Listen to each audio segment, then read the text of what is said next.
orar para que el Señor siga teniendo el control de este maravilloso día. Este es el día que nos dio el Señor. Padre, gracias por este tiempo, gracias por este día, mi Señor. Gracias por la oportunidad, Padre, que nos da para congregarnos, Señor, estar uno con otro, Padre Santo, ayudándonos, bendiciéndonos, soportándonos, como dice tu palabra, Señor, incluyéndonos en tu maravillosa palabra, Padre de la gloria. Tu palabra que es sal a la tierra, tu palabra que es luz, Señor, tu palabra que es Cristo, que es la vida, Señor, que es el camino, Padre Santo. Gracias, Señor, porque has bendecido, Señor, la vida de cada una de estas personas que están acá. Bendice también a sus familias, Señor, a todos aquellos, porque a estas personas que están acá están doblando rodillas y tú lo traerás en tu infinita misericordia, Señor, y un día estarán dando testimonio en este lugar de lo maravilloso y grandioso que eres, mi Padre de la gloria. Gracias, Señor, por la oportunidad de dar esta palabra, Señor, pero permite, Padre Santo, que sea solamente tú y tu Espíritu Santo, Señor, lo que sazone cada una de las palabras que salgan de mi boca, Señor, que saque cualquier contenido, Padre Santo, cualquier parte de mi humanidad, Señor, que de fuera, que vengo yo, para que seas tú, Padre Santo, dirigiendo y haciendo siempre, Señor, como quiere, como siempre. La palabra que sale de tu boca regresa a ti, pero jamás regresa vacía, Señor. Bendice este momento, te lo pedimos en el nombre de Jesús. Amén. Amén. Ok. Un segundito, por favor. Listo. Entonces hoy empezamos la serie de la carta del apóstol Pablo a los romanos. Como dijo el pastor, va a ser una serie de 16 semanas. Vamos a tomar un capítulo por semana. A mí me corresponde los primeros 4 capítulos de esta carta. Si tiene una Biblia a su mano, ábrala y empiece a buscar la carta de Pablo a los romanos, después de Hechos, que fue el último estudio que hicimos. Y mientras usted se ubica en esa carta, yo quiero comenzar con esto. Hay una ley que se llama la ley de causa y efecto. Es una ley que dice que para cada efecto hay una causa que lo origina. Y esa es una ley que es proporcional. ¿Qué quiere decir? Que si el efecto es grande, quiere decir que la causa también es grande. Ejemplo, me gustan mucho las ilustraciones, como ustedes saben. El 9 de julio de 1958 a las 10:15 de la noche hubo un terremoto de grado 7.8 con epicentro en Alaska, lo más al norte que tenemos en este continente. Ese terremoto desató o liberó 40 millones de metros cúbicos de agua, lo que se denominó el mega tsunami. Ese mega tsunami, o como se leen esos 40 millones de metros cúbicos de agua, es que se originó la ola más grande registrada en la historia del mundo. Es una ola que tenía de altura 520 metros. Para que se imaginen un poco, pongan una torre para que se esté arriba de la otra, y esa es la altura de la ola que se generó en ese momento. Y de ancho, esa ola tenía más de 1.5, 1.3 kilómetros. Entonces, imagínense como de aquí, no sé, allá a la redoma de Petare, o quizás un poco más allá, de esa longitud y de 520 metros de altura. Entonces, yo quiero que ustedes hagan un ejercicio de imaginación y se imaginen esa ola. Imagínense una ola de esas dimensiones. ¿Se la están imaginando? ¿Sí la ven? ¿Sí ¿No la ven? Ah, esa imaginación. ¿Sí la ven?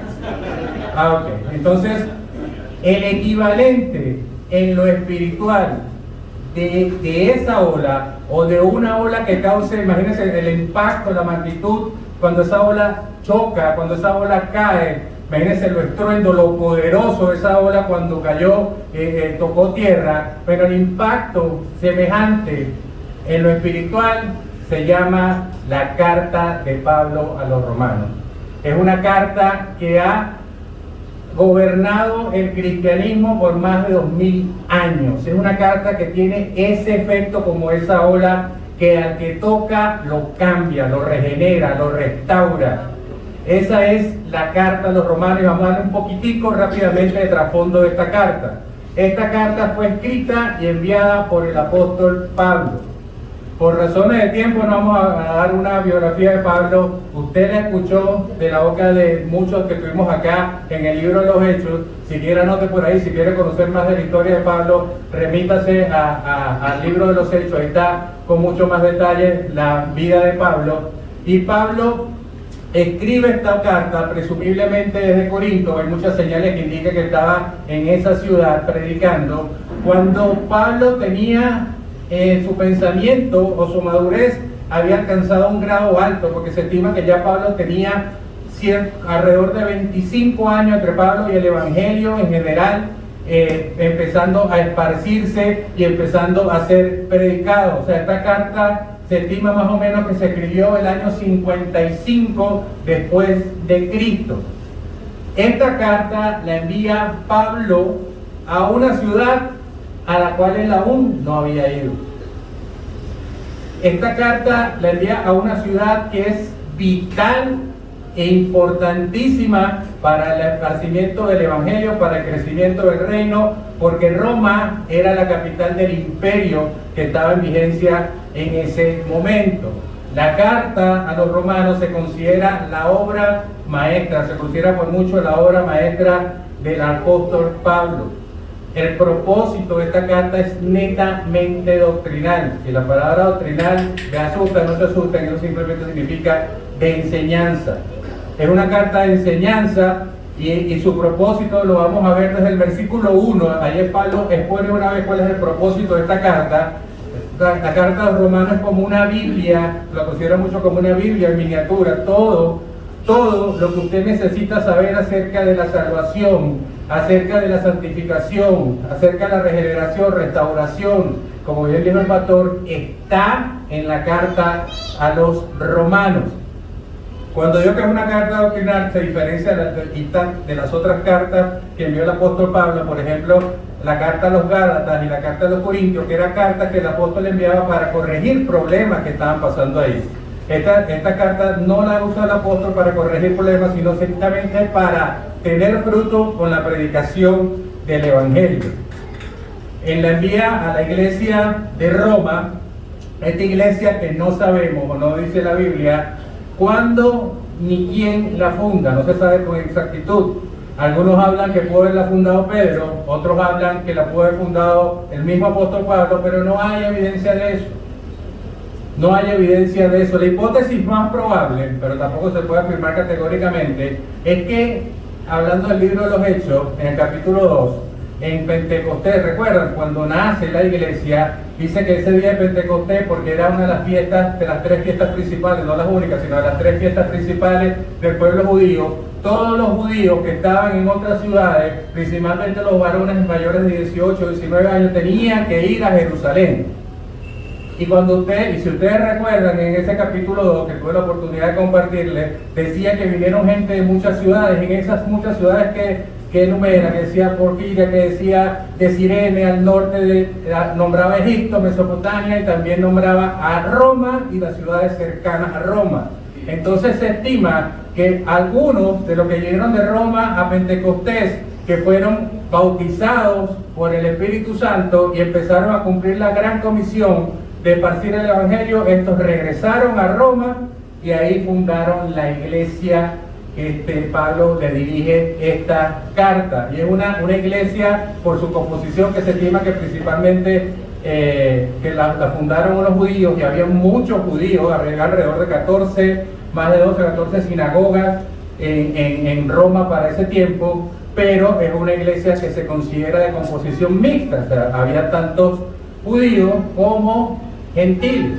Recuerden, en aquel tiempo el mundo lo dividía, según la Biblia, en judíos y gentiles. Judíos eran los hebreos nacidos en Israel, y gentiles eran todo lo demás.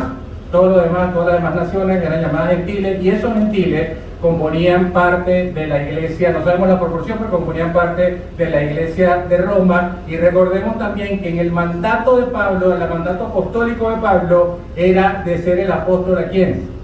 A los gentiles. Dicho esto, con esta pequeña introducción, empecemos entonces el mensaje de hoy con Romanos capítulo 1, versículo 1. Esta es la primera parte. Yo he dividido este mensaje en 6 cómodas cuotas. para que vayan distribuyendo. La primera de ellas se llama El glorioso Evangelio de Jesucristo, versículo 1. Dice la palabra del Señor: Pablo, siervo de Cristo, anoten aquí siervo de Cristo Jesús, llamado a ser apóstol, apartado ¿para qué? Para el Evangelio de Dios. Entonces, empecemos por el principio. El primer adjetivo que usa Pablo ahí para describirse a sí mismo es la palabra siervo. En el original la palabra es doulos, que la traducción más cercana la podríamos decir que es esclavo. Pero tomemos la traducción de la Reina Valera, en este caso, que habla de siervo como uno, pero eso es igual, tiene la misma connotación, porque recuerden que los siervos, en aquel tiempo, los siervos eran los esclavos que al cumplir su tiempo, ellos eran por mandato, tenían que ser liberados, tenían un tiempo para servir, y cuando terminaba ese tiempo para servir, que el patrón le daba, el amo le daba la libertad, ellos, porque habían servido a un amo bueno, porque habían servido a un amo generoso, ellos voluntariamente decidían quedarse sirviendo a ese amo. Siendo libres, decidían quedarse sirviendo. A esto lo marcaban con un trozo de madera en la oreja para saber que ese esclavo que estaba ahí, que esa persona que estaba ahí estaba sirviendo voluntariamente, estaba sometiéndose a su amo voluntariamente porque ya era libre. Y si eso no le llama la atención o no le trae paralelismo con lo que somos nosotros hoy, y eso es lo que quiere el Señor de nosotros, que nosotros éramos esclavos antes de ¿quién? Del pecado, de la maldad que había en nuestro corazón, y el Señor en la cruz nos libertó, porque al Hijo libertare seréis verdaderamente libres. Entonces, siendo libres en esa libertad que nos otorga el Señor, nosotros decidimos seguir sirviendo al Señor, sometiendo nuestra voluntad a la voluntad del Padre, como bien lo dijo el Señor Jesucristo, de quien somos seguidores e imitadores, que Él no vino a hacer la voluntad del Padre, de Él, sino la voluntad de aquel que lo envió, que no es otro, sino el Padre. Entonces, así se define Pablo al principio de la carta, como un siervo. Fíjense que las cartas no son como las cartas de obra, los correos de obra, donde uno empieza primero saludando a Pablo. En la carta de Pablo, primero empieza Pablo con el texto, al final dice suyo Pablo y se despide. Nosotros ahorita, al revés, Pablo empieza presentándose y después dice lo demás. Nosotros ahorita escribimos todo y al final decimos saludos cordiales y ponemos nuestro nombre. Esta carta tiene una estructura diferente. Y entonces Pablo empieza diciendo: yo, Pablo, siervo de Dios. Y el primer contraste que vemos con la iglesia del día de hoy, creo que lo dijo, algo de eso mencionó nuestro pastor Ítalo en el servicio misionero hace unas semanas atrás. Vean como Pablo se afana por definirse como siervo. En la iglesia de hoy hay muchos que en vez de definirse como siervos se afanan por definirse como apóstoles. El pastor Ítalo decía que había compañeros de él que veía que un día eran pastores y las 2 semanas después lo volvió a ver, ahora resulta que eran apóstoles. Gente que se afana de tener el título apostolado, cuando los verdaderos apóstoles se definen como siervos, servidores de Jesucristo. Entonces eso es lo primero que tenemos que nosotros tener en cuenta, porque muchas veces la gente que lejos de lo espiritual y más aferrado a lo terrenal quiere definirse como apóstoles, no todos, algunos. ¿Por qué? Porque el ser siervo no es algo que tenga una cultura de honra de lo terrenal. El ser siervo tiene toda la honra, toda la gloria en el reino. Y nosotros que empezamos a hablar del libro de los Hechos, tenemos que empezar a pensar, y ya estamos pensando seguramente, con una cultura de reino, como ciudadanos de reino, abriendo los ojos a lo espiritual. Porque nosotros somos espíritu, porque nuestro Dios Padre, de quien fuimos creados imagen y semejanza, es espíritu, como bien lo dice en la carta a los Gálatas. Dice que Dios es espíritu y nosotros entonces también somos espíritu junto con Él. Entonces es una cultura que se honra en el cielo. Cuando nosotros entremos ahí en el gozo del Señor, el Señor nos va a llamar también siervos fieles. Entonces, entendamos la connotación de este adjetivo que usa Pablo para definirse como siervo de Dios. Y ser siervo básicamente requiere de usted y de mí tres cosas principales. La primera es que permitas que Jesús te sirva antes de tú servirle a Él. Y eso es una lección que nos da nuestro Señor Jesucristo a lo largo de los evangelios, donde Él primero le lavó los pies a todos aquellos antes de enviarlos, antes de mandarlos más adelante en la comisión. Primero Jesús les sirvió, le hizo milagros, hizo prodigios, estuvo con ellos, los enseñó. Primero Jesús los sirvió a ellos, a los discípulos, antes de que ellos empezaran a servir a los demás.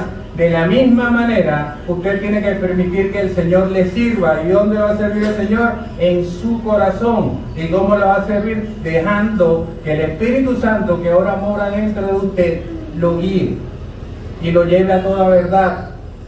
Entonces deje que el Señor sea quien le sirva. Segundo, una vez que usted acepta que el Señor le sirva, a ese Señor tiene que tratarlo como un verdadero y recibirlo como un verdadero Señor, como un amo. Así como se define Pablo ahí, como el hombre que va a decir cuál es la voluntad de usted, creyendo que su voluntad, como dice su palabra, es, como el pastor, es buena, es agradable y es perfecta. Usted la va a seguir, sabiendo que sus pensamientos no son como los suyos, sino que son más altos, sino son mejores. Son esos pensamientos y esa voluntad la que debemos seguir. Entonces, primero lo dejamos que el Señor nos sirva, y segundo, lo aceptamos como nuestro Señor y suficiente Salvador. No hace falta nada más, y vamos a verlo muy en detalle en la carta de los Romanos. No hace falta nada más, como también lo dice en la carta de los Hebreos, que el sacrificio único y eterno del Señor en la cruz para ser libres, para ser salvos. No necesitamos nada más. Y es algo que vamos a ver mucho, ese contraste en la carta a los Romanos. Y número 3, usted para ser siervo debe preguntarle al Señor cómo y a quién te enviará a servir. Usted no debe servir y empezar a servir como a usted mejor le parece, haciendo las cosas que a usted mejor le parece. Usted debe permitir que el Señor te indique cómo vas a servir, a quién o a quiénes vas a servir.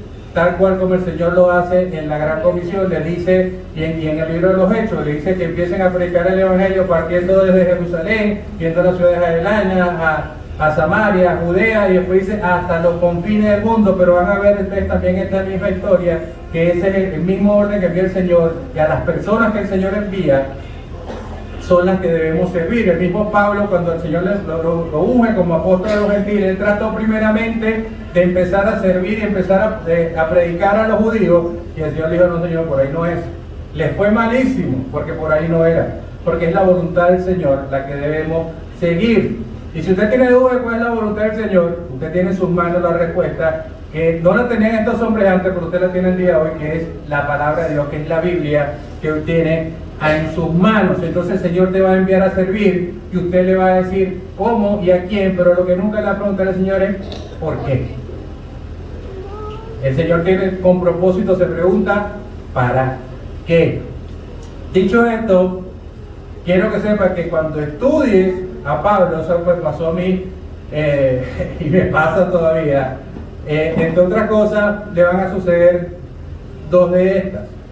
La primera, en primer lugar, es que te va a aparecer, se te va a dar una sensación de que todas las cosas, la mayoría de las cosas que escribe el apóstol Pablo son realmente complicadas. Te va a parecer que son complicadas.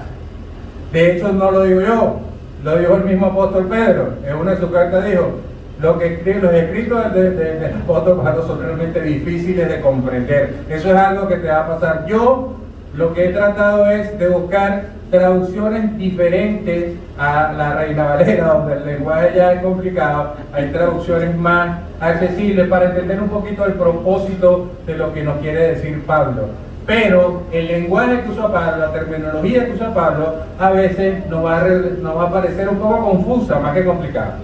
Y número 2, otra cosa que muy probablemente te pase cuando estudies los escritos del apóstol Pablo, es que te vas a sentir ofendido. El apóstol Pablo usa calificativos, usa términos que de repente a tu sensibilidad te va a venir un poco, a tu niño interior se va a sentir herido, porque el apóstol es muy directo y es la única forma de confrontar a la gente con sus pecados, es como lo hace él, es siendo directo. Entonces vas a sentir que, bueno, pero Pablo es muy ofensivo, Pablo sí es pasado, ¿verdad? Y eso te va a pasar también cuando estudiemos al apóstol Pablo. Entonces todas estas cosas te van a llevar al final del día, en el estudio del apóstol Pablo, a un dilema que tú vas a decir, o él está equivocado, o yo estoy equivocado. Y ese dilema tiene una resolución simple, y esa resolución es que siempre, bajo todas circunstancias, siempre usted va a estar equivocado. El apóstol no está equivocado, es usted el que va a estar equivocado cuando tenga duda de lo que dice ahí, porque lo va a confrontar con, usted va a empezar a compararlo con las cosas muy probablemente de su humanidad, muy probablemente lo terrenal, y no le va a parecer, pero usted es el que está equivocado. Así que cuando no estés de acuerdo con el apóstol Pablo, cuando leas y lo sientas de esa manera, sientas que es confuso, usted repita conmigo, usted va a parar un momento su Biblia y va a decir, yo estoy equivocado. Él tiene la razón. Y si usted está casado, hermano querido, le acabo de dar la solución y la clave para salvar su matrimonio. Te diga siempre, yo estoy equivocado.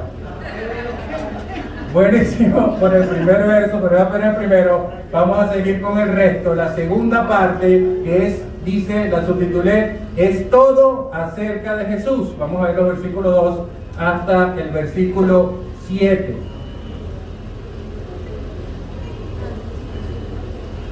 En esta parte Pablo va a hablar sobre el Evangelio de Jesús. Sobre el Evangelio. ¿El Evangelio qué es? Jesús, porque el Evangelio es la vida, la obra, la muerte, la resurrección y ascensión ¿de quién? De Jesucristo. Eso es el Evangelio puro. Él es el Evangelio, porque el Evangelio está en la palabra de Dios, y dice Juan 1:1 que al principio era el verbo, la palabra, el verbo era con Dios, y el verbo era Dios. Ese mismo Dios es lo que habla Pablo del Evangelio de la manera más pura. Pablo va a tratar de explicarnos el Evangelio de la manera más pura, y nos va a tratar entonces de traer las buenas noticias, que es lo que significa el Evangelio. El Evangelium, la palabra significa buenas noticias. Entonces Pablo nos va a traer las buenas noticias de la mejor manera. Romanos 1, vamos a empezar con los versículos 2 al 4. A que él ya había prometido, ¿de qué está hablando acá? ¿En qué terminamos el versículo 1? Está hablando del Evangelio de Dios. Entonces dice que ese Evangelio, él, cuando dice él, ¿cómo está ese él? Ese él, ¿es quién? Ya había prometido por medio de sus profetas en las santas escrituras, versículo 3, ¿acerca de quién? De su Hijo, el Evangelio, Cristo el Evangelio, que nació de la descendencia de David según la carne y que fue declarado Hijo de Dios ¿con qué? Con poder, conforme al Espíritu de santidad, ¿mediante qué? Este es clave, ¿mediante qué? No hay evangelio sin resurrección. No existe. La resurrección es la línea que diferenció a Jesús de muchos, y lo diferencia de muchos. Porque si Cristo hubiese hecho milagros y prodigios como hizo, que lo pudieron haber hecho muchos otros, pero en otro nombre y en otro poder, si Cristo hubiese muerto y hubiese quedado muerto, como ocurrió lo demás, que hubiese sido Cristo un gran hombre. Pero lo que hace Cristo Dios nuestro Señor, y lo hace grande, y le da la magnificencia y le da la supremacía, es que Él no quedó vencido por la muerte, sino que ¿qué? Resucitó por la resurrección de entre los muertos nuestro Señor Jesucristo. Entonces aquí comienza diciendo el versículo 2 que este Evangelio fue previamente prometido a través de los profetas.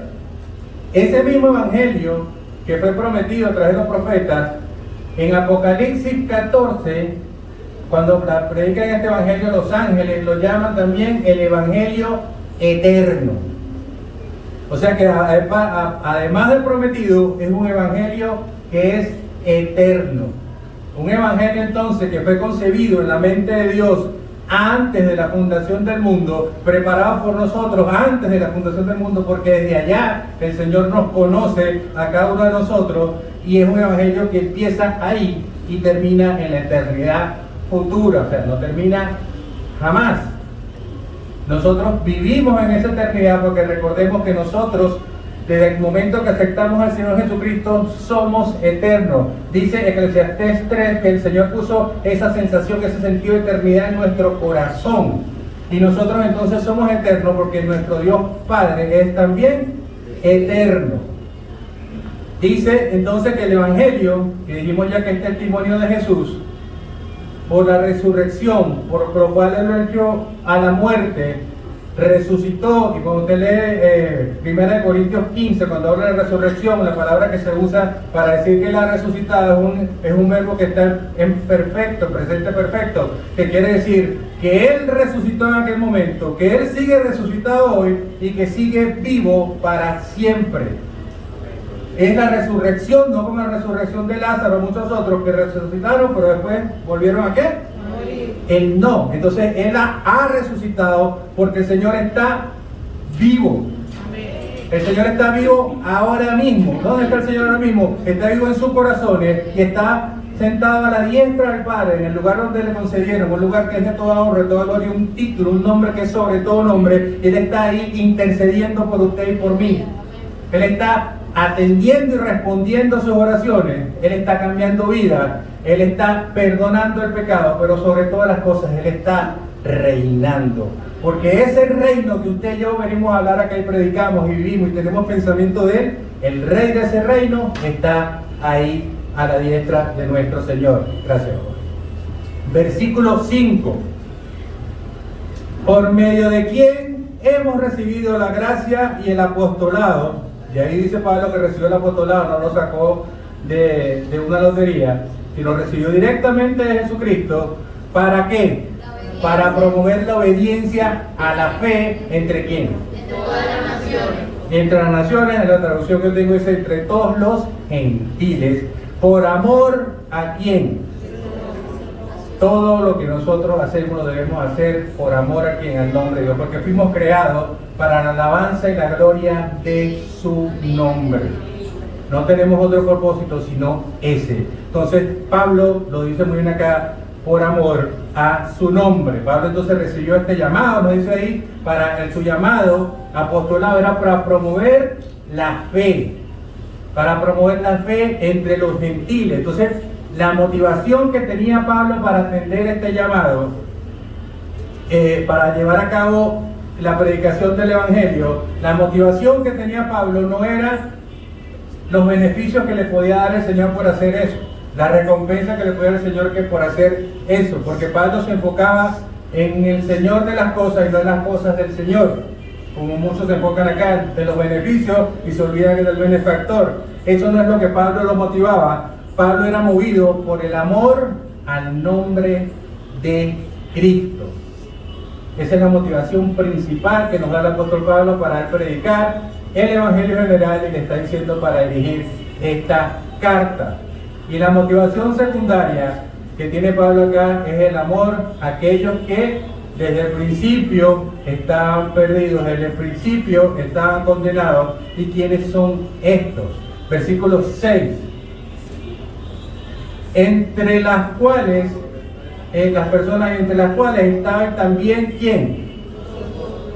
Vosotros que fueron ¿qué? Llamados, subraya esa palabra, a ser de Jesucristo y a todos los que estáis en Roma. ¿Qué dice después? Qué bonita, ahí se nota el corazón pastoral de Pablo. Después de hecho creyente, pudo haber usado otro término, pero le dice a ustedes, amados de Dios. Ahí habla del corazón pastoral de Pablo, llamados a ser santos. Gracia y paz a vosotros, de Dios nuestro Padre y del Señor Jesucristo. Entonces, al principio del versículo 7 dice que Pablo deja claro cuál es su idea de a quién va dirigida esta carta, a cuáles son los receptores de esta carta. Esta gente que fueron llamados a creer, que creen, y aquellos que Dios ama. Ustedes que creyeron y que Dios los ama, porque Dios es amor, ustedes son los que les envió esta carta, ustedes son los destinatarios, y luego los identifica a ustedes, que lo hace Pablo en la mayoría de las cartas, sino todas, como santos. Ese es uno de los adjetivos o una palabra favorita que utiliza Pablo para referirse a los creyentes en todas sus cartas. Ustedes, santos. ¿Santos por qué? ¿Qué significa la palabra santo? Que han sido apartados ¿para qué? Para el Señor, para la alabanza y la gloria de su nombre. Entonces, aquellos creyentes o amados de Dios, santos del Señor, que fueron llamados. Me voy a meter un poquito en las aguas de alguien más, el pastor Román, creo. En Romanos, cuando habla de llamado, el pastor seguro le va a dar más detalles. En el capítulo 8 de Romanos, en los versículos 28 y 29, se encuentra lo que se llama la cadena de la salvación. Esa cadena de la salvación, usted le dice lo primero, que aquellos que el Señor conoció, cuando se recuerda que el Señor nos conoció, dijimos, desde antes de la fundación del mundo, aquellos que el Señor conoció, a esos predestinó. Y ahí no me voy a meter. Y a esos que predestinó, a esos llamó. O sea, cuando estaban dando estos llamados acá, son esos que el Señor conoció y que el Señor predestinó para que cuando fuesen llamados respondieran a ese llamado. Como dice también en Hebreos 13:38, todos aquellos que escuchan la palabra, los que responden, aquellos que fueron llamados, y aquellos que fueron llamados, a eso el Señor también justificó. Y vamos a ver también muchas veces esta palabra en la carta a los Romanos. Y eso que también justificó, que somos la salvación, que es la justicia, que el Señor cambió en la cruz, sus pecados por su gloria, donde el Señor hizo un cambio, que es la salvación por el sacrificio sustitucional, como hacían antes con los animales, que era nada más sino la sombra de lo que venía, anunciando la sombra, como dice en el libro de Hebreos. El Antiguo Testamento es la sombra de todo lo que está en el Nuevo Testamento, todo anunciaba a ese sacrificio único.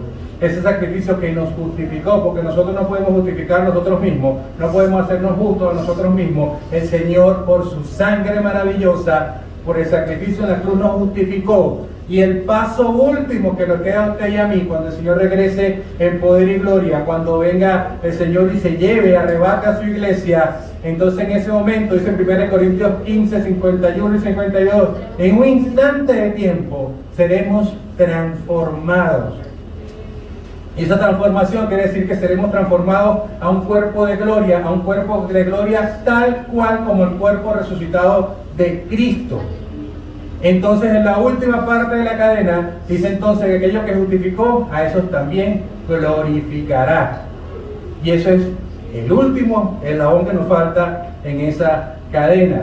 Luego, a la mitad del versículo 7, vemos un saludo, que es un saludo mitad griego y mitad hebreo, porque la palabra gracia y paz, la palabra utilizada gracia es una palabra griega que es karen, algo así, no recuerdo, y la palabra paz es una palabra hebrea que es shalom. Entonces él dice karen y shalom, gracia y paz a vosotros de Dios nuestro Padre y el Señor Jesucristo. Este saludo que hace Pablo aquí, podemos, guardando la distancia, podemos entenderlo como una versión del Nuevo Testamento de la bendición sacerdotal que se impartía al pueblo de Israel. Esa bendición que decía que el Señor te bendiga, el Señor te dice, que el Señor te guarde, que el Señor haga resplandecer su rostro sobre ti y tenga de ti misericordia. Esa bendición, de alguna forma, Pablo la resume acá de una manera diferente, pero es lo que Pablo está deseando a esta gente, a estos creyentes en Roma. Tercera parte. Aquí la subtitulé orar, planificar y predicar. Versículos del 8 al 10.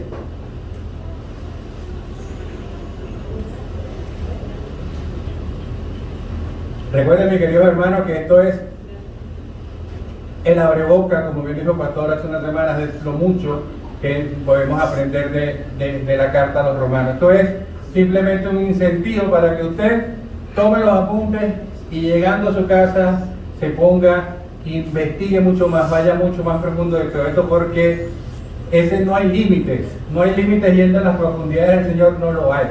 Es hasta donde usted y su pulmón le dé, hasta donde usted aguanta la respiración de meterse, hasta allá está el Señor. Versículo 8. Primeramente doy gracias, ¿a quién? a mi Dios, ¿mediante quién? Jesucristo. Con respecto a todos vosotros, de que vuestra fe se divulga por todo el mundo.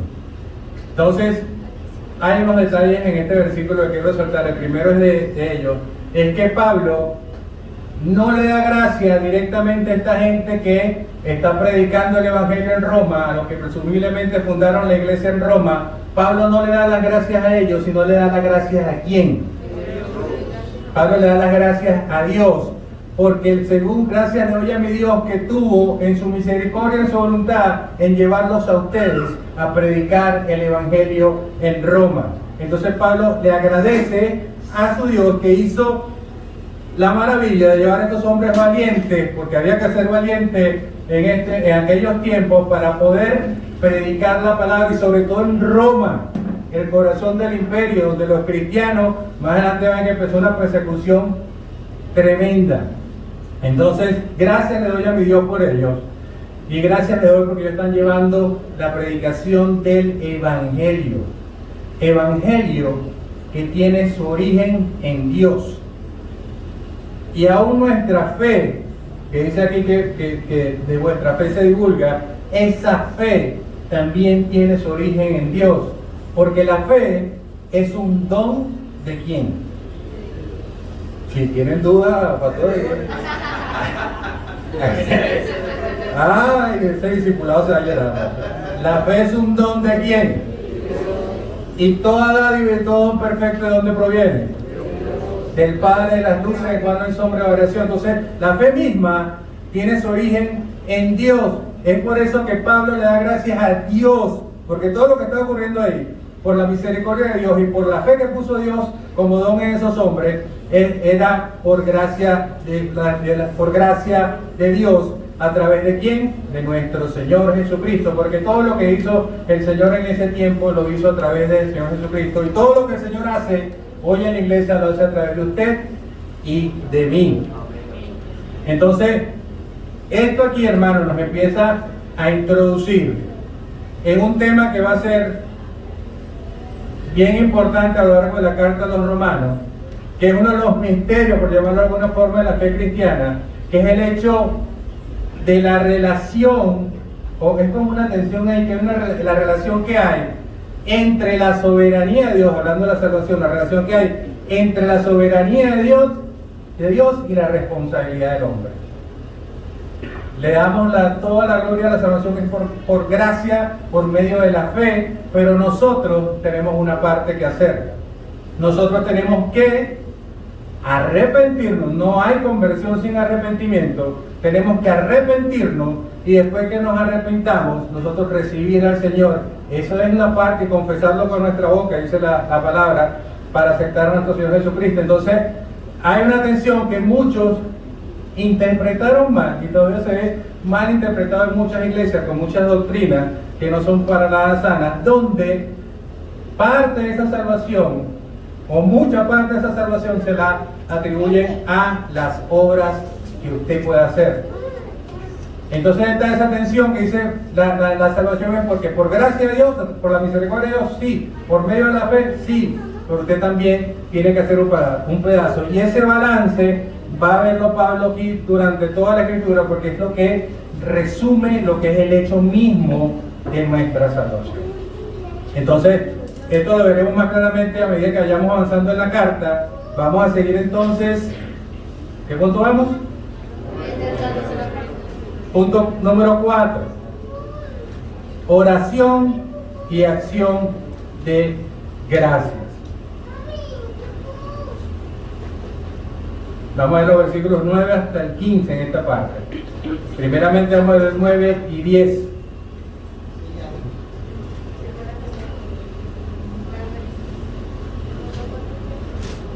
Oración y acción de gracias. Versículo 9. Pues Dios, ¿a quien qué? Si eres un siervo, alguien tiene que servir. ¿A quién sirve? A Dios. En mi espíritu, en la predicación del Evangelio, ¿de quién? De su Hijo, me es testigo de cómo sin cesar hago mención de vosotros 10. Siempre en mis oraciones implorando que ahora, al fin, por la voluntad de Dios, logre ir a vosotros. Pablo pone al Señor como testigo de que él oraba sin cesar, de que el anhelo de su corazón estaba en ir a Roma. Él oraba por eso, decía, hermano, yo estoy orando sin cesar, yo estoy rogando al Señor porque me permita ir a visitarlo.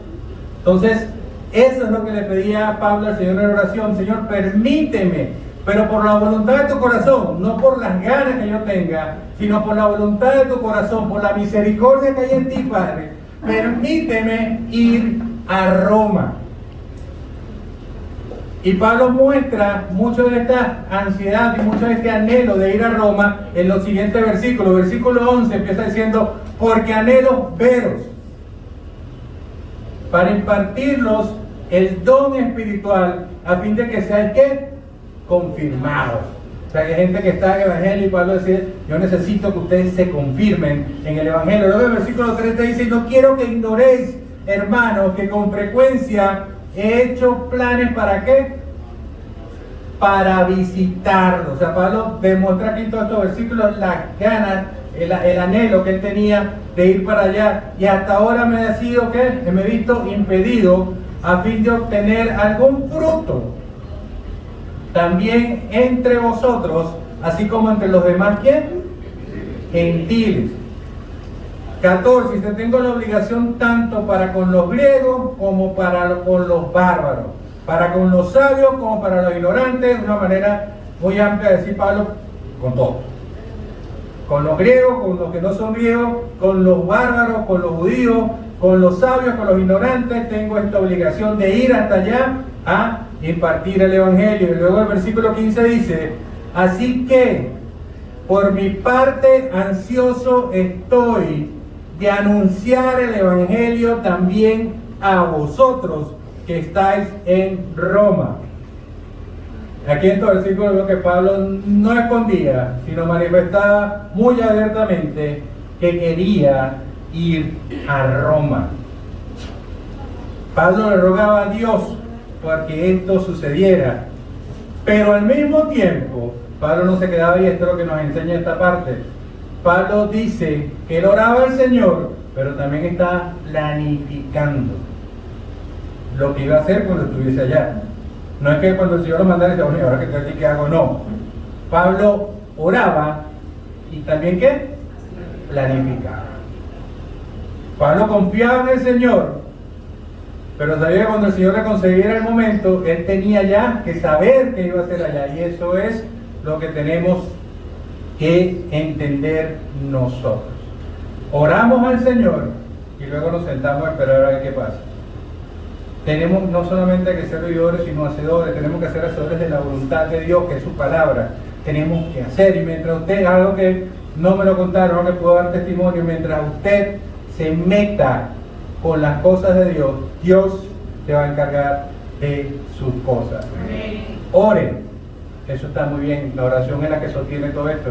La oración es la que nos mantiene, son los pilares, la fundación, lo que mantiene esta iglesia es la oración. La iglesia está fundamentada en la oración. Ore, pero también planifique qué es lo que va a hacer. Tiene que tener claro, eso habla de propósito.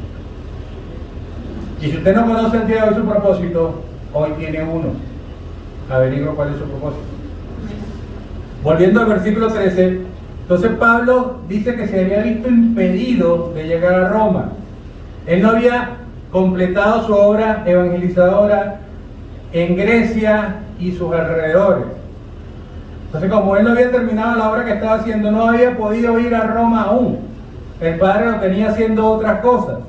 Entonces, Pablo dice que por esta razón me he visto impedido de ir a vosotros, porque él estaba en otra cosa. ¿Y cómo sabemos que él estaba en otra cosa? Voy a tomar un poquito otra vez más adelante y nos devolvemos. Romanos 15, versículos 22 y 23.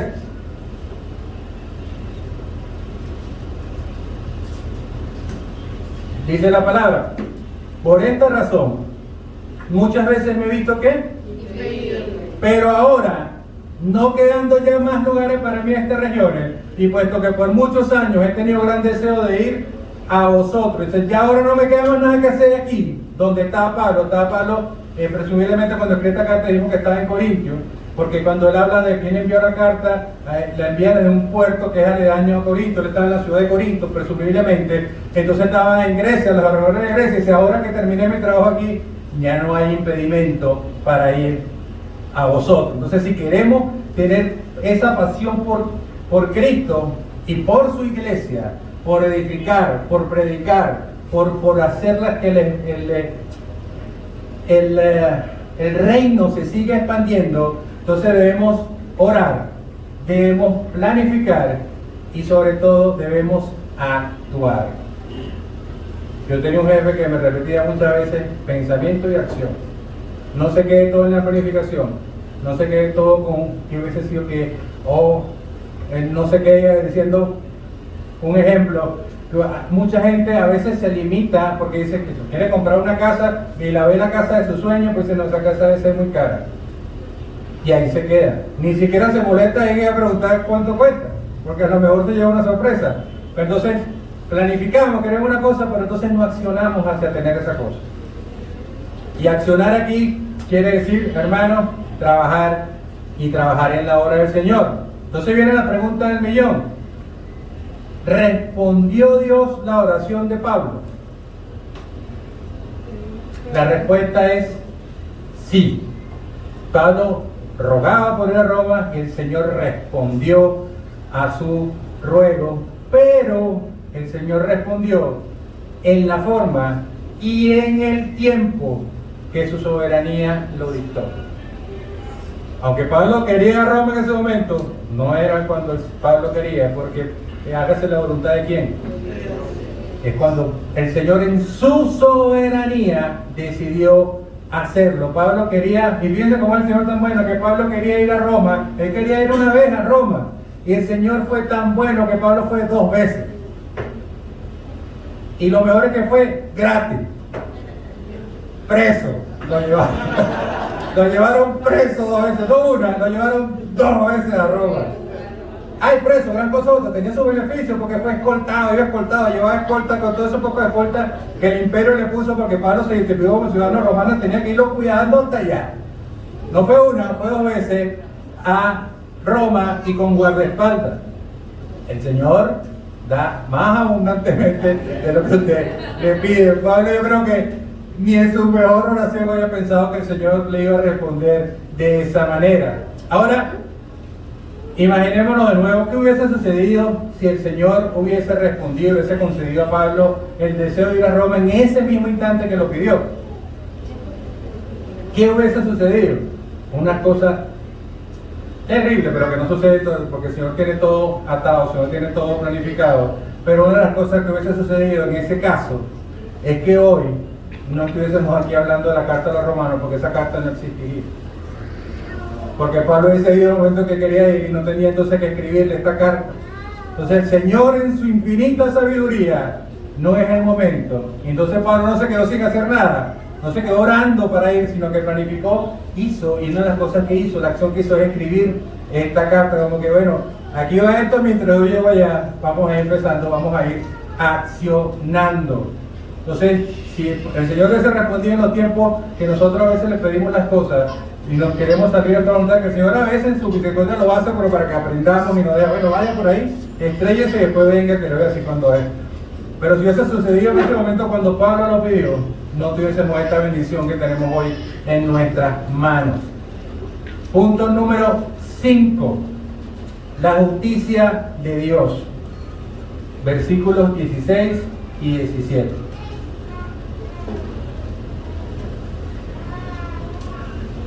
Presten atención especialmente y particularmente a este par de versículos. El versículo 16 dice: porque no me avergüenzo del Evangelio, pues es el que subraya esa frase ahí, poder de Dios para la salvación. No es el poder de Dios para cualquier cosa, es el poder de Dios para la salvación. Y ustedes, ¿por qué lo especifica Pablo ahí? De todo el que ¿quién?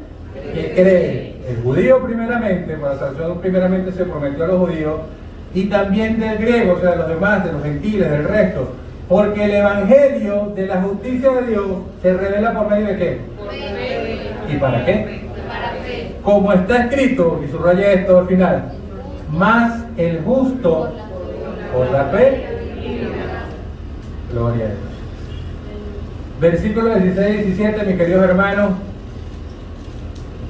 Vamos a ver primeramente la conexión. Pablo nos viene hablando, ¿verdad?, de que él quería ir, de que él necesitaba ir, de que él anhelaba ir a Roma. Dice, estoy ansioso de ir a predicarles el evangelio a vosotros que estáis en Roma, decía Pablo. Aquí en el versículo 16 nos dice, de ese evangelio que él está ansioso de predicar, Pablo nos dice, porque no me avergüenzo del evangelio. Yo quiero ir a predicarles algo de que para mí no es mi vergüenza, sino que es su gloria.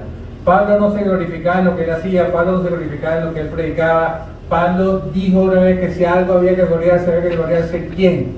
En nuestro Señor Jesucristo. Él daba toda la gloria que la gloria se merece y toda la honra que honra se merece. Dice, si en algo yo me glorío, es en nuestro Señor Jesucristo. Cuando Pablo dice yo me glorío, no me avergüenzo, sino que me glorío en el Evangelio es Cristo. Entonces la gloria de Pablo la está poniendo ¿a quién? En el lugar donde debe estar. La gloria tiene que estar en nuestro Señor Jesucristo, y le pido que le dé un gran aplauso a nuestro Dios maravilloso.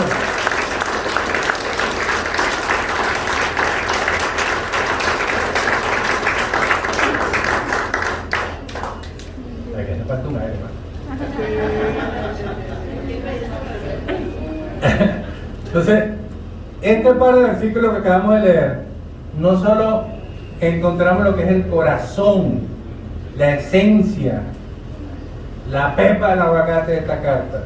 En estos dos versículos está también el corazón, la esencia del cristianismo. El ser cristiano que usted y yo somos, el corazón del evangelio, resumido ahí, condensado en estos dos versículos. Y hablando de estos dos versículos, quiero hacer un pequeño inciso para conectarlo con algo que me parece importante. Quisiera hablar un segundito sobre Martín Lutero. ¿Alguien sabe quién es Martín Lutero?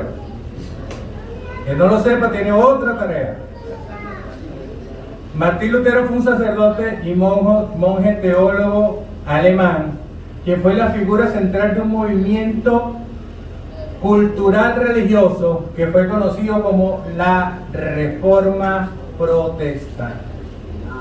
Esa Reforma Protestante, que es la que pedía Martín Lutero, quien fue contra la iglesia, en aquel momento la iglesia que conocemos hoy como católica, aunque la palabra católica lo que quiere significar es universal, nosotros también somos universales, pero la iglesia en un momento que tenía su fundación y su fundamento en Roma, Martín Lutero, él clavó lo que llamaban 95 tesis que él escribió y las clavó ahí, revelándose, porque era una rebelión, de una reforma para que la iglesia simplemente volviera a la esencia, a pegarse a la escritura, que los cánones, que lo que dictaba, que lo que guiara a la iglesia fuese la palabra de Dios y no la palabra del hombre, que no hubiese componente hombre, sino solo escritura, solo fe. Entonces este hombre, Martín Lutero, cuando leyó estos versículos, específicamente el versículo 17, Martín Lutero fue cambiado, él fue transformado. Es el poder de la carta a los romanos, mis queridos hermanos. Agustín también le pasó lo mismo. Agustín, que era un pervertido, que ese era un libertino, cuando también leyó acerca de la borrachera, acerca de todos esos vicios, acerca de lo que decía la carta a los romanos, cambió su vida. Agustín, el primer gran teólogo, si queremos llamarlo, desde el principio de los primeros siglos de la iglesia primitiva. Martín Lutero lo cambió la carta a los romanos, y gracias a ese cambio que hizo la carta a los romanos a Martín Lutero, estamos usted y yo en esta iglesia que se deriva de esa reforma protestante. Nosotros somos parte de esa protestante, que ese cambio que generó Martín Lutero. Y a Martín Lutero, todo ese cambio, esa regeneración, ese momento que Martín Lutero finalmente encontró paz. ¿Y por qué digo que finalmente encontró paz? Porque Martín Lutero se sentía tan agobiado, tan asediado por la culpabilidad que te ponía la Iglesia Católica en aquel tiempo, que tenías que, con los pecados, que todo te asediaba, como si el Señor te asediara. Martín Lutero llegó hasta confesarse por más de 3 horas todos los días. Porque sentía que cualquier cosa que hacía era tanto el asedio, que sentía que todo era pecado. Entonces Martín Lutero se confesaba como es la tradición de la Iglesia Católica, más de 3 horas, y encontró paz cuando leyó: mas el justo por la fe vivirá. Cuando Martín Lutero cambió, estudiando Romanos, un día dijo, cito textualmente: meditando día y noche por la misericordia de Dios, yo comencé a entender que la justicia de Dios es aquella a través de la cual el justo vive como un regalo de Dios por fe. Con esto, es lo que dice aquí, con esto yo me sentí como si hubiese nacido de nuevo. Solamente con eso. Y ese es el poder, ese mega tsunami de esa ola que es la carta a los romanos. Y desde allá, por eso que se viene gobernando el cristianismo de hace más de 2000 años. Y había nacido, porque ciertamente nació de nuevo, y ciertamente nosotros nacemos de nuevo. Va a cerrar este inciso acá, seguimos. Entonces, Pablo viene entonces proveyéndonos un resumen magistral de lo que es el contenido del Evangelio, que él nos introduce acá, la importancia del Evangelio, que él nos introduce aquí en estos versículos con una declaración, si se quiere, un poco extraña, o que no nos parece normal a primera vista, porque humanamente, Pablo dice que no se avergüenza del Evangelio, pero humanamente hablando, Pablo tenía todas las razones más una para avergonzarse del Evangelio. Mira, si alguien podía avergonzarse de lo que estaba haciendo, era Pablo, porque por predicar el Evangelio, entre otras muchas cosas, Pablo fue apresado en Filipo, expulsado de Tesalónica, sacado en secreto de Damasco, lo colgaron de una canasta para sacarlo por las murallas de la ciudad. Tuvo que ser escoltado para salir a salvo, que lo iban a matar en Berea. Pablo fue burlado, le dijeron de todo, se burlaron de él, le dijeron cualquier improperio en Atenas. Fue considerado como un imbécil, le decían en Corinto, apedreado y dejado casi por muerto en la ciudad de Lis, acusado de blasfemia en Jerusalén, donde casi lo matan a golpe. Pablo habrá pensado, ¿y si me busco otro trabajo?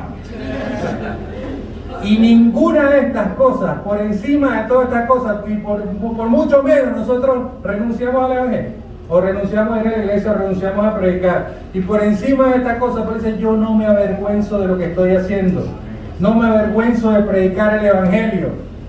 Y si lo dice Pablo, que tiene todo lo para poder decirlo, usted y yo no tenemos excusa, mis queridos hermanos, para que sigamos haciendo la obra que nos fue encomendada, la obra que es seguir llevando el Evangelio, expandiendo el reino de Dios. ¿Cómo se expande el reino de Dios? Se expande en el corazón de la gente, donde el Señor reina, un corazón a la vez, una persona a la vez, una familia a la vez, una ciudad a la vez, un estado a la vez, un país a la vez, el mundo completo en una sola vez. Paso a paso, así se expande el reino, y no se avergüence del Evangelio que predica. Cuando usted habla de su profesión, muchos dicen que si yo soy ingeniero, yo soy cartero, yo soy médico. No, señor, la profesión es lo que usted profesa, y lo que usted profesa es Cristo. Entonces, cuando usted habla que no, que yo conozco un médico que resulta ser cristiano, no lo diga así. Usted conoce un cristiano que resulta que es médico. Porque lo que profesa él es ser cristiano, es lo que debemos profesar usted y yo por encima de cualquier cosa.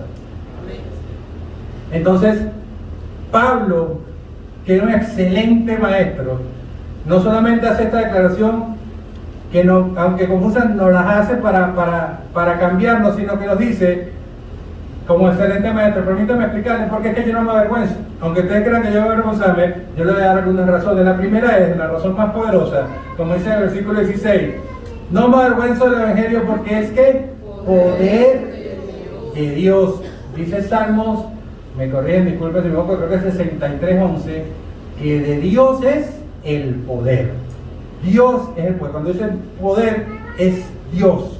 Y la palabra que se usa ahí para definir poder es la palabra griega dunamis, que usted la conoce o la puede relacionar, debiendo de la palabra dinamita.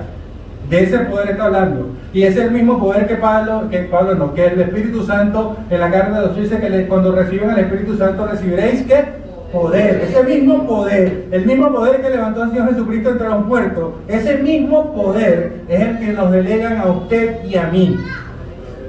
Ese poder de Dios, ese poder que es dunamis, ese es el poder que usted y yo tenemos. Entonces, aunque le parezca absurdo, dice Pablo, que le parezca abstracto en su mente humana, la realidad de este mensaje es que el poder omnipotente de Dios, no es nada más poderoso que Dios, es para salvar a los pecadores. ¿Qué quiero decir con esto?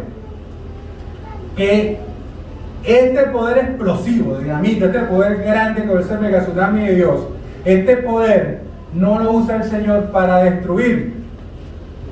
Este es un poder que lo usa el Señor para construir, para edificar, para regenerar, pero por sobre todas las cosas, para restaurar y para salvar. Denle la gloria al Señor.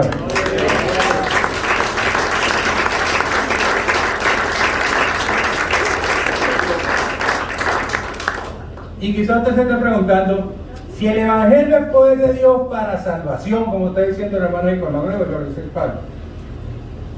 Eso me pregunta, ¿salvación de qué? ¿Salvación de qué? Es una pregunta muy importante, mi querido hermano, porque muchos, desafortunadamente, muchos buscan el Evangelio hoy por las razones equivocadas. Y aún más desafortunadamente, muchos predican el Evangelio por las razones equivocadas. Punto número 6. Diga por qué. Condenación y la corrupción universal. Aquí vamos a ir del versículo 18 hasta el final del versículo 32. En el siguiente pasaje vamos a ver qué es lo que dice el Señor acerca de ti y acerca de mí. El Señor empieza aquí un diagnóstico que empieza acá y termina por allá, como dijo el pastor, en el capítulo 3, versículo 20, 21, hasta allá termina. El diagnóstico que da el Señor a la humanidad. Como un médico, dice el Señor, antes de darnos la medicina, antes de ofrecernos la medicina, el Señor nos hace todos los exámenes y después que nos hace todos los exámenes, nos da el diagnóstico y le dice, usted está enfermo de esto y de esto y de esto. Este diagnóstico es largo, le va a parecer ofensivo muchas cosas, pero el Señor nos diagnostica para después decirnos, no te preocupes, que todo ese diagnóstico tiene una cura. Entonces Pablo nos dice, entre otras cosas, resumidamente, que según este diagnóstico nosotros tenemos problemas con la justicia de Dios. Pero es un problema que solamente Dios, con su justicia, puede resolver. Pablo, bajo la unción del Espíritu Santo, nos explica por qué el mundo está como está. Por qué la razón desde la caída, desde el primer Adán, por qué el mundo está como está. Para luego describir qué es lo que Dios ofrece en el Evangelio para remediar todo ese problema. Nos hicimos una pregunta ahorita, ¿verdad? Que era salvación, pero ¿salvación de qué? Versículo 18. Porque la que se revela desde el cielo contra toda impiedad e injusticia de los hombres, que con injusticia, ¿qué hacen? Aquí Pablo comienza con mucha calma, con mucha tranquilidad, serenamente, suavemente, y nos presenta así como si nada más y nada menos que la ira de Dios. La ira santa y gloriosa de Dios. Yo sé que hablar de la ira de Dios en estos tiempos, muchos dirán que no es políticamente correcto, no es algo que se tome sencillamente. A muchos les parecerá extraño que nosotros hablemos de la ira de Dios, porque realmente y regularmente en el mundo entienden la ira de una manera diferente. Y regularmente en el mundo, una de sus excusas, lo que usan aquellos que no se rehúsan a creer en el Señor, dicen que no puede existir ira porque tú me dices que Dios tiene ira si tú me dices después que Dios es bueno. Entonces confunden esos términos y dicen, no puede ser que sea. Entonces si tú me dices eso, empiezan a ver a Dios como un Dios castigador, como un Dios que reprende, porque no les es posible entender que Dios, mire, Dios es amor, lo dice Juan, ¿verdad? Dios es amor, pero al mismo tiempo Dios es fuego. Entonces Dios, ese Dios que es amor, también puede experimentar ira. Lo que pasa es que nosotros entendemos la ira como aquella rabia que te ciega, y es lo que describen la mayoría de las veces, y que lleva a las personas a actuar sin control ninguno, que dice que son guiados y dominados, ¿por qué? Por la ira. Pero esa ira de que nos habla aquí Pablo, la ira del Señor, no se trata de eso. Se trata más bien de una indignación en su justicia. El Señor se indigna por causa del pecado en el mundo.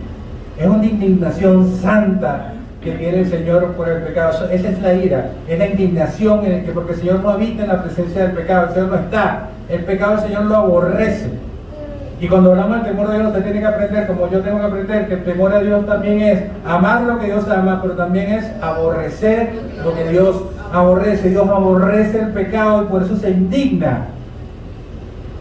Vamos a ilustrarlo. Si usted ama a su prójimo, como estamos mandados a hacerlo, si usted ama a la raza humana, usted debería sentirse indignado, por lo menos indignado, por las numerosas injusticias que usted lee día a día en las noticias, en cualquier lugar, en la que ve. Debería sentir una indignación por las injusticias que pasan en el mundo. Amén.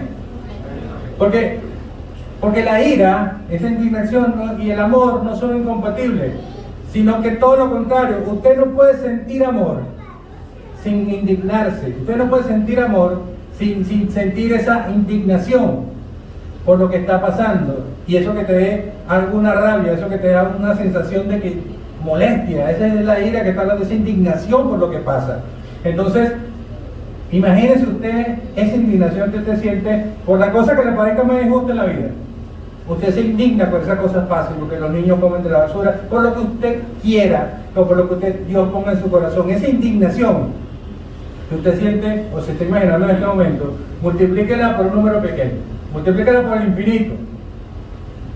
Y así pueden tener una infinita idea de lo que siente el Señor, de la indignación que siente el Señor por la presencia del pecado en el mundo.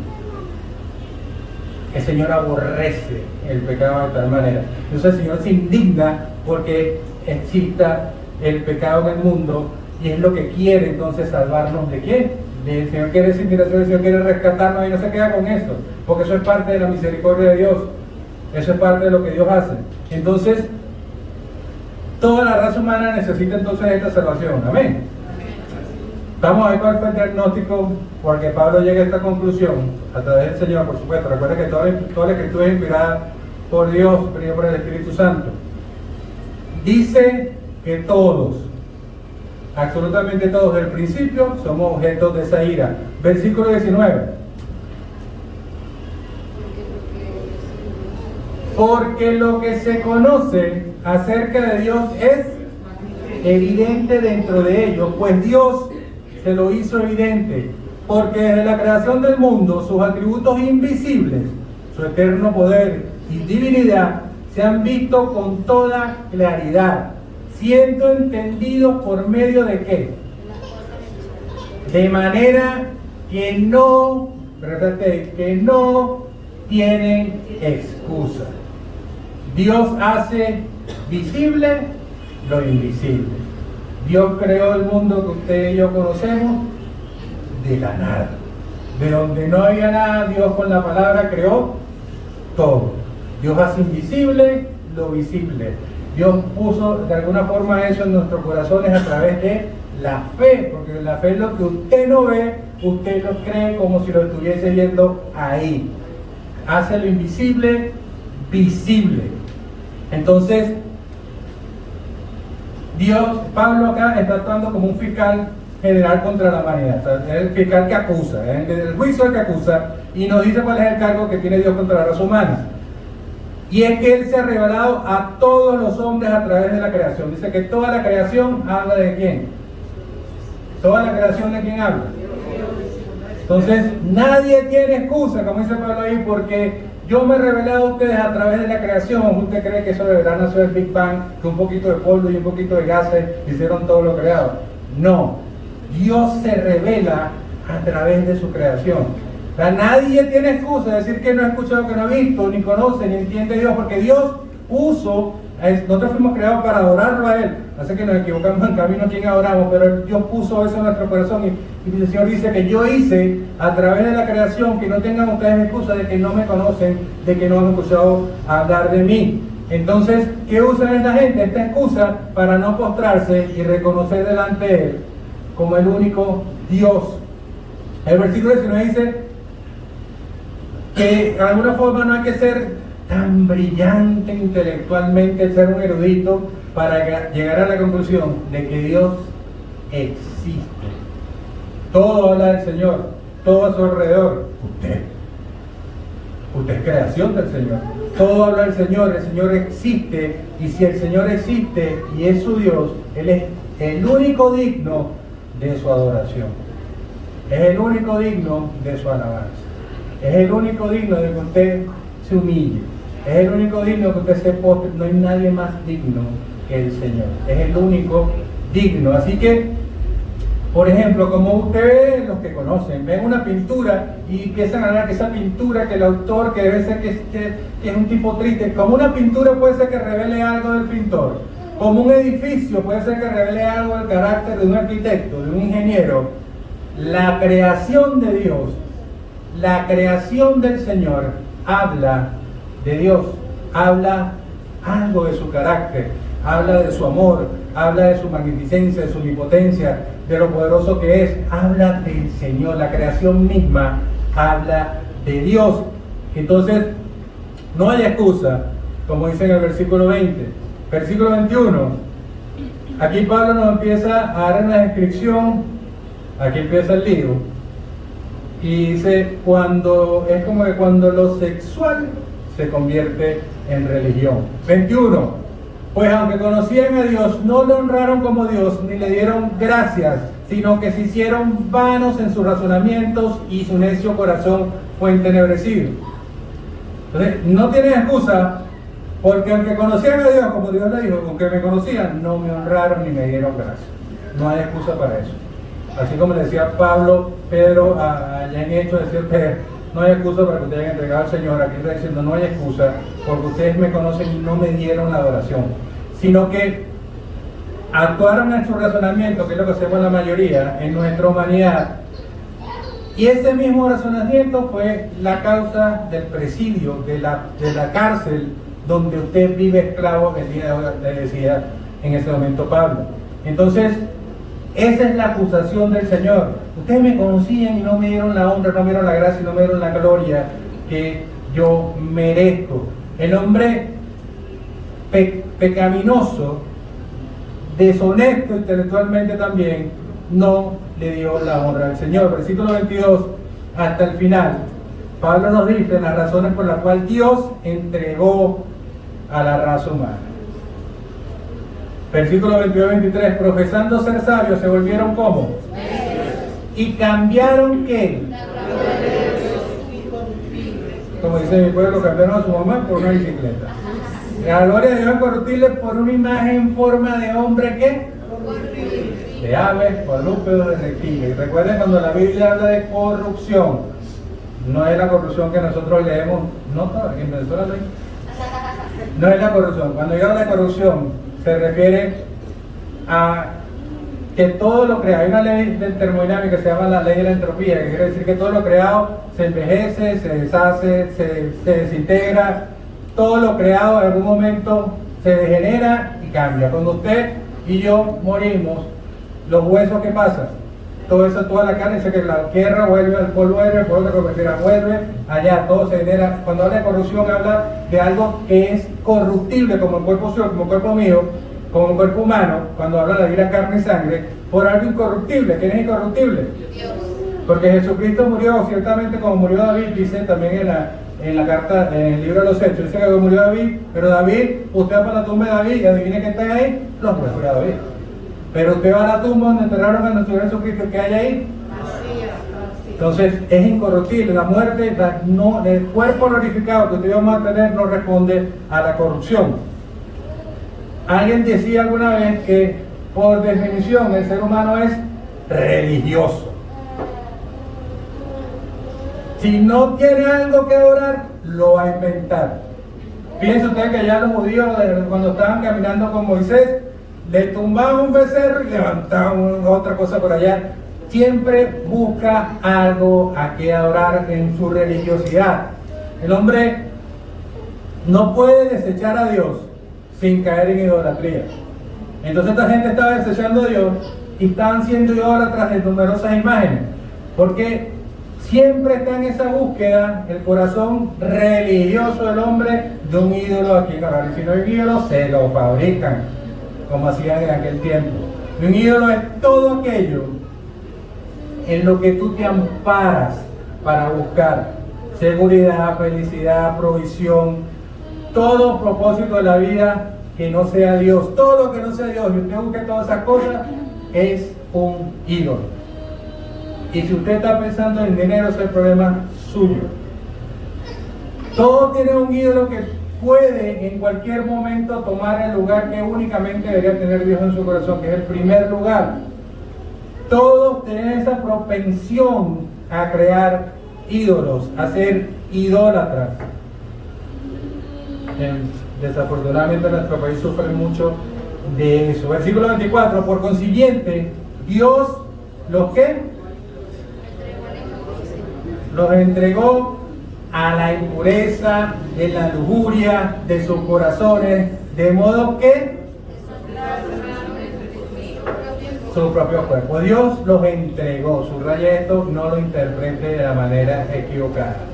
Porque dice que Dios los entregó, que decía, Dios los agarró y los llevó a que hicieran toda esa perversión que estaban haciendo. Dios los movió hacia esa impureza, Dios los movió hacia allá. No. Usted va a ver cuando estudiemos en Romanos el capítulo 3, va a decir que toda la humanidad desde el principio, desde la caída, todos estamos en condenación. Entonces no es que Dios te entregó, sino que ya tú estás condenado. Entonces Dios no está moviendo a esta gente hacia allá. Dios lo que está diciendo aquí el Señor es que por esa impureza, que por esa lujuria, que por esa perversión, en la práctica de eso mismo, Dios le dijo, bueno, ustedes sigan haciendo eso, que en el hacer eso, ahí está su castigo. Ahí por eso dice, bueno, Dios le dijo, haga lo que le dé su gana. Que haciendo eso que usted le da su gana, en eso mismo está el castigo por no hacer la voluntad de Dios. 25. Porque cambiaron la verdad de Dios por la mentira y adoraron y sirvieron a la criatura en lugar de ¿quién? ¿Quién es bendito por los siglos? Amén. Por esta razón entonces Dios lo descargó. Dios, adorar a Dios es ver las cosas como Dios las ve, como dijimos ahorita, y amar lo que él ama y aborrecer lo que aborrece.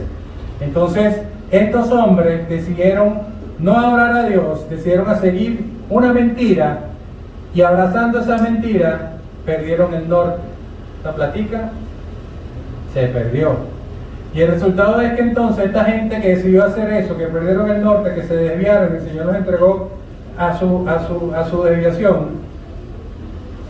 Dios los entregó, lo dijo, ahí en eso que ustedes practican, ahí está el castigo. Pablo les dice aquí, nos dice de alguna manera que nos cuestionemos y nos hagamos dos preguntas que son importantes para usted y para mí, no solamente en la vida como cristianos, sino en todo.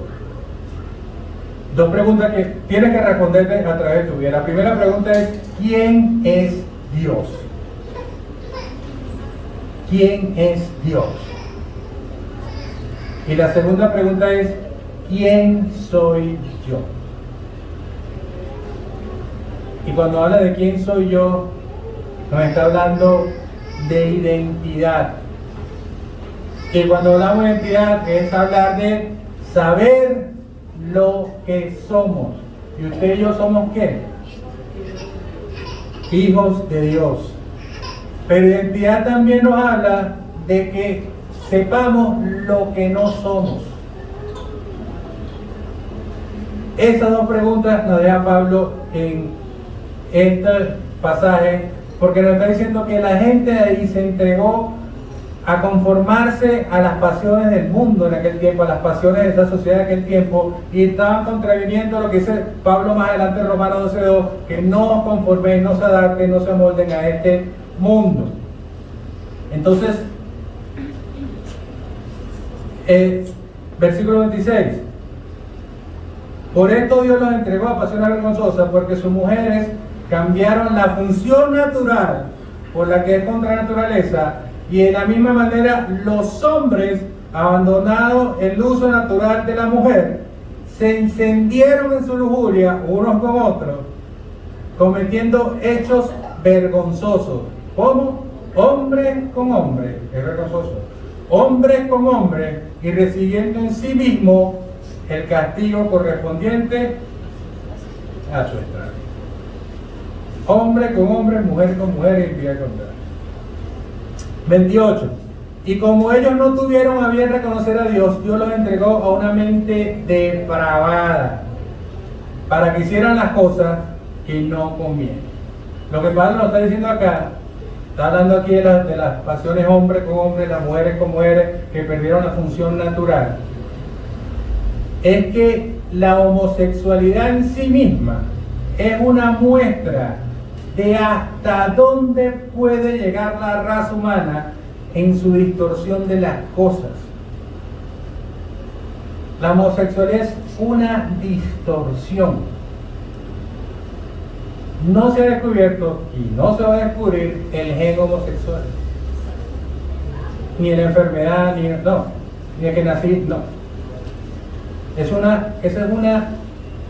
Es algo que se adopta, no es algo que se nace. Es una cultura que todo eso es una tendencia que la gente adopta por voluntad. Nadie nace homosexual. Hay estudios, miles de millones de estudios que han hecho de la manera que usted no se imagina para probar que una manchita en el cerebro, que uno tiene el cerebro más para acá, más para allá, pero no hay ninguna conclusión que pueda decir que hay algo que ligue a la homosexualidad en una deformación o una cosita, alguna desviación, diciendo a su vez, lo que quieren comprobar es que Dios no es un Dios perfecto, es un Dios que se equivocó. Un Dios que dijo en Génesis que esto funciona así, y después, pero algunos me salieron mal, no pasaron el control de calidad. No existe tal cosa, es una desviación y es algo que es adquirido. No existe tal cosa como un gen homosexual. Entonces esa perversión sexual implica en sí misma el castigo. Y esas son palabras, como le dije, Pablo usa palabras fuertes, pero ni son las palabras de Pablo, ni son las palabras mías, esa es la opinión de Dios. Dios está diciendo que eso es perversión, que eso lo aborrece, que eso es vergonzoso, y nosotros no somos homofóbicos entonces por entender la opinión de Dios. No, el cristiano no es homofóbico, por el contrario, los amamos tanto que le decimos la verdad, que le decimos tu conducta sexual es una violación al orden establecido por Dios, es una perversión, es algo que Dios aborrece, porque los amamos a ellos, le decimos que lo que ellos practican, que es lo que quisiéramos que cambien, es una perversión. Entonces no podemos ser homofóbicos porque no odiamos al hombre. Inclusive el hombre que es homosexual muchas veces dice lo demás homofóbico, cuando realmente lo homofóbico es él, porque no hay nadie más que odia al hombre que él mismo. Nosotros no, como cristianos, no tenemos esa conducta, no odiamos y no vamos contra los homosexuales, porque sí, más bien es nuestro anhelo rescatarlos. No rescatar a nosotros, sino predicar la palabra para que sea el Espíritu Santo que cambie esa mentalidad. El sexo, el género, la sexualidad deben ser un tema abierto y no cerrado. Es que estamos hablando de lo que el Señor dijo, como dije ahora, desde Génesis. Desde Génesis 1, 2, el Señor hizo la creación, creó ¿quién? Al hombre, el hombre creó a la mujer, varón y hembra los creó, masculino y femenino. Después Dios habló del matrimonio, la unión de los dos en una sola carne. ¿Para qué? ¿Con motivo de qué? Para que se reproduzcan, se multipliquen y llenen toda la tierra. La palabra matrimonio en sí mismo, la palabra matri, habla de matriz. O sea, que tienen que tener una unión que tenga la capacidad de reproducirse. Por eso es que no hablan de matrimonio homosexual, sino hablan de unión del mismo sexo. Porque no pueden reproducirse, no puede ser un matrimonio, porque contraviene inclusive la sintaxis de la palabra misma.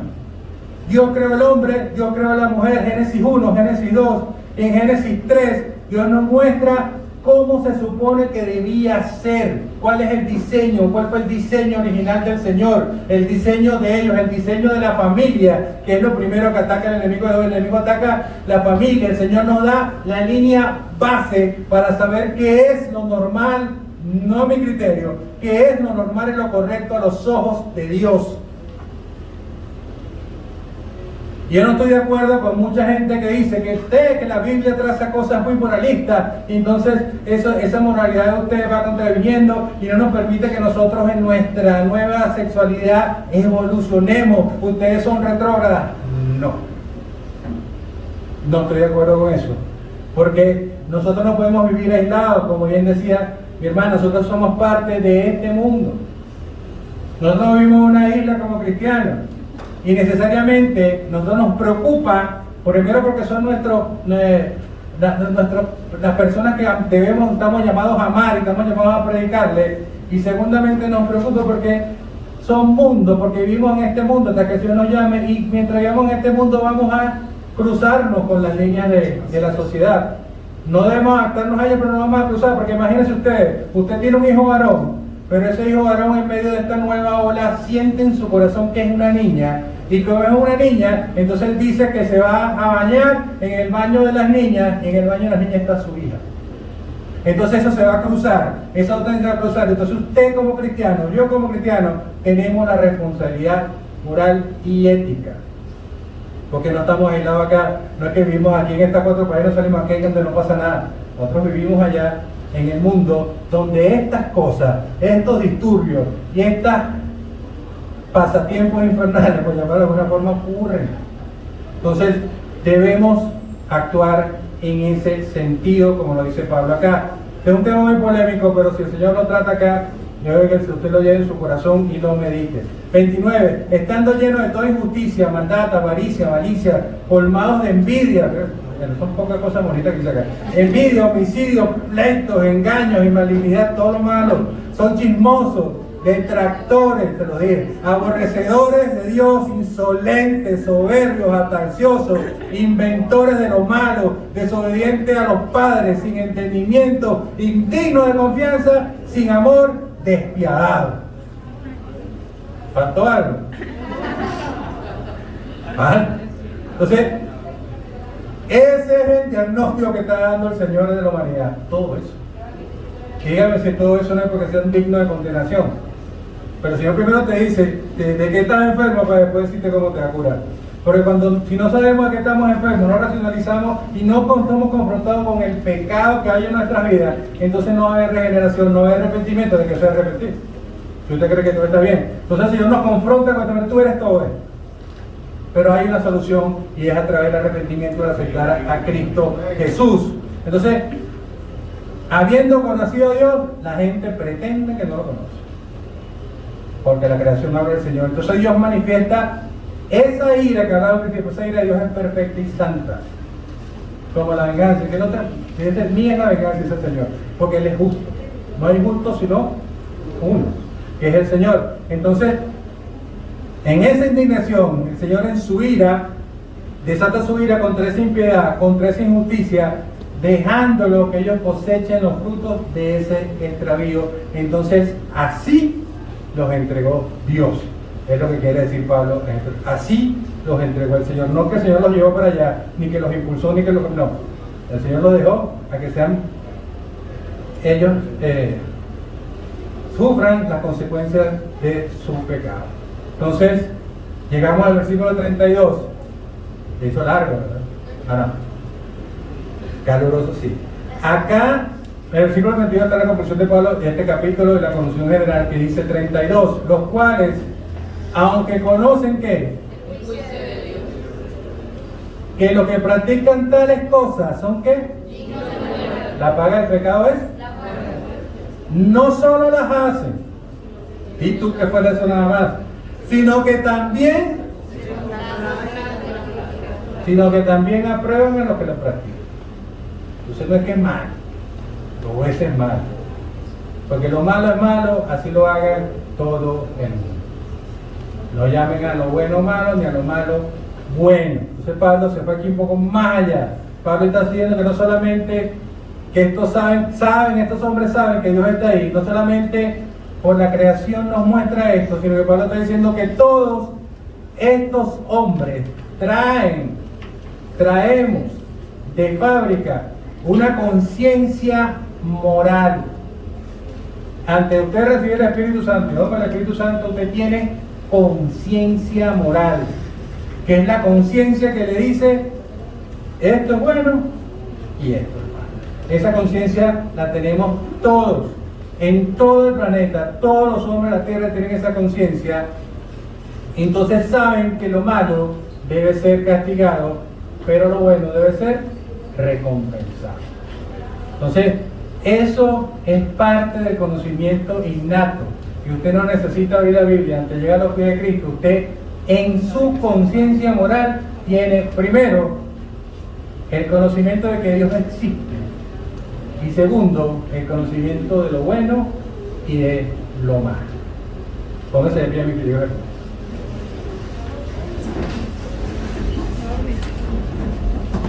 Actívese, pues. Entonces, sin importar lo que tú hagas, lo que yo haga, nunca vamos a llenar la medida del estándar de Dios. Nunca. ¿Por qué? Porque no es por obra. No importa lo que usted haga, no es por obra, es por gracia. ¿Por medio de qué? De la fe. No importa lo que usted haga, si usted está haciendo algo para llegar a los estándares de Dios, no lo va a alcanzar como la Torre de Babel. Porque eso es lo que define la religión. La religión es el esfuerzo del hombre por alcanzar a Dios. Pero nosotros no tenemos una religión. ¿Qué tenemos nosotros? Que se traduce en el esfuerzo de Dios por alcanzarnos a nosotros. Nosotros los amamos a Él porque Él nos amó primero. Aquí en los últimos versículos vimos que habla que Dios los entregó hasta 3 veces. Habla que Dios los entregó. De hecho, en la carta a los Romanos habla de entregar a Dios 4 veces. 3 de las veces están aquí. ¿Y sabe dónde está la otra? Que si bien Dios entregó a estos hombres a su concupiscencia, a su perversión, Dios entregó a su único Hijo, para que todo aquel que cree en Él no se pierda, mas tenga. Dios te muestra el problema, te muestra tu condición, pero te muestra cuál es el camino, cuál es la verdad y cuál es la manera de llegar a la vida eterna. Hay una sola verdad, hay un solo camino, hay una sola forma de sanarte. Dios te dice, estás enfermo, pero yo estoy loco por sanarte. Amén. Ven a mí, te dice el Señor. Búsquelo ahora que hay tiempo. El tiempo se agota. La venida del Señor está a las puertas. Búsquelo ahora que hay tiempo. Arrepiéntanse ahora que hay tiempo. Reconcíliese con el Señor. Si usted en el día de hoy siente que se ha apartado el Señor, reconcíliese con el Señor ahora que hay tiempo. Porque el día ni la hora que el Señor regrese nadie lo sabe. Y ese día el Señor cerrará su mano y dice, hasta aquí llegó la misericordia, hasta aquí llegó la gracia. Llega el momento del juicio. Y en el juicio cada quien daremos cuenta por nuestros actos y recibiremos las diademas y la recompensa de nuestras coronas. Hay salvación en Cristo Jesús. Solamente en Él. No hay otra manera de ser salvo de toda esta ira de Dios, de toda la condenación del infierno, de toda esta pudredumbre que hay en la sociedad hoy, porque el príncipe de la potestad del aire está de alguna forma gobernando, está reinando. Pero dice Apocalipsis 12 que al sonido de la última trompeta todos los reinos pasarán a ser de nuestro Dios y de nuestro Cristo. Un solo reino prevalecerá, todo lo demás será consumido. por el fuego. El cielo y la tierra pasarán, pero la palabra de Dios no pasará. Dios entregó a su único Hijo por usted y por mí. Ese es el único sacrificio válido, no hay más. No hay penitencia de rodillas, no hay latigazos, no hay nada más que complemente su salvación. Lo único que tiene que hacer es aceptar ese sacrificio que hizo el Señor por ustedes. No merecíamos nada, dice el Señor acá. Éramos todo eso que dice el Señor. Éramos todo eso. Y mucho más seguramente. Y no mereciendo nada, el Señor nos dio todo. La vida eterna. La vida eterna no empieza cuando usted muere. Empieza cuando usted acepta al Señor. Ahí empieza la eternidad. Ahí empieza usted a vivir como Dios habita, la eternidad. Porque somos eternos, porque el Señor nuestro Padre es eterno. Oremos al Señor. Padre, gracias, Padre. Gracias por este tiempo, Señor. Gracias por esta oportunidad, Señor. Gracias porque has permitido, Padre Santo, llevar un poco de tu palabra, Señor. De tu esperanza, de tu reconciliación, de tu poder, Señor, a cada uno de mis hermanos, mis amigos que visitan, Señor. Gracias, Señor, por la vida de cada uno de ellos, Señor. Gracias por su vida. Bendícelos, Señor. Bendícelos con toda bendición de lo alto, Señor. Bendícelos grandemente. Bendícelos poderosamente. Bendice sus vidas, Señor. Toca sus corazones, Señor. Tócalos ahora, Padre de la gloria. Ahora. Manifiéstate en sus vidas, Padre Santo. De una manera que no les quepa duda, Señor, que tú los amas, que tú eres grande, que tú eres poderoso, Señor. Y que tú estás acá, Padre, para darnos una oportunidad y otra oportunidad. Porque muchas veces cae el justo, pero todas esas veces tú nos levantas, Señor. Confiamos en la diestra de tu justicia, Padre de la gloria. Pecamos, te deshonramos, Señor, pero tú nos dices arrepiéntete y nos sigues amando, Padre de la gloria. Eres amor, eres el único amor, Señor. Eres el más grande amor, Señor. Eres el amor más inmenso, el más bonito, Señor. Eres nuestro verdadero y único amor, nuestro fuego, nuestro amor grande y poderoso, Señor. No solamente te amamos, Señor, sino que anhelamos tu venida, Padre de la gloria. Anhelamos que estés acá, Señor. Anhelamos ir a tu reino, Padre Santo. Gracias, Señor. Gracias. Por eso que el Señor está poniendo en tu corazón ahorita. Ora por eso. Ora por esa persona. Ora por eso que el Señor tiene en tu corazón ahora. Ora por él. Pídale al Señor. Pídele por cada uno de esos que están en tu corazón. Para que lleguen a sus pies. Para que lleguen a los pies de Cristo. Y reciban de esa unción maravillosa que tú tienes. No te quedes con eso. Dáselo lo que tú amas. Dale la oportunidad de recibir ese Dios grande y maravilloso que está en tu vida, que está en tu corazón, que te bendice, que te provee, que te salva, que te sana, que te consuela. Dale la oportunidad a todos